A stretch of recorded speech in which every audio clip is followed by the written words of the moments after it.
Today's first reading for Mass is Paul's speech at the Areopagus, which is in chapter 17 of Acts of the Apostles.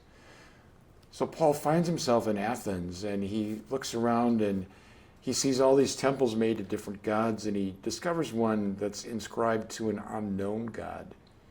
And he uses that as a vehicle, a jumping off point to evangelize his audience about God, the God that they do not know, and affirms the good within their culture, and yet challenges them to embrace Jesus as the one given to us by God for the sake of salvation, and speaks of the resurrection. It's a masterpiece of how evangelization looks. And again, it's Acts chapter 17, starting in verse 22.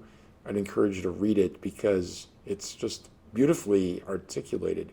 If you go there to Athens today, on that very spot, inscribed in Greek, is this entire scriptural text.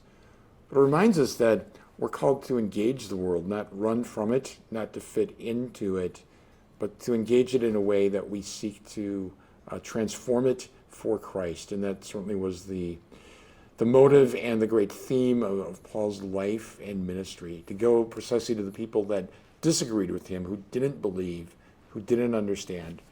It may be tempting to stay comfortable and just be with those who agree with us and who practice the faith the way we do. But really, the Lord wants us to go into those relationships where people don't believe, they reject it. Perhaps they're even angry at it or completely don't accept it. It's to those that we're sent in order to speak this word of salvation and of life. Not everyone will receive it. Not everyone believed what Paul proclaimed. And yet we plant those seeds of faith that through God's grace and wisdom come to fruition.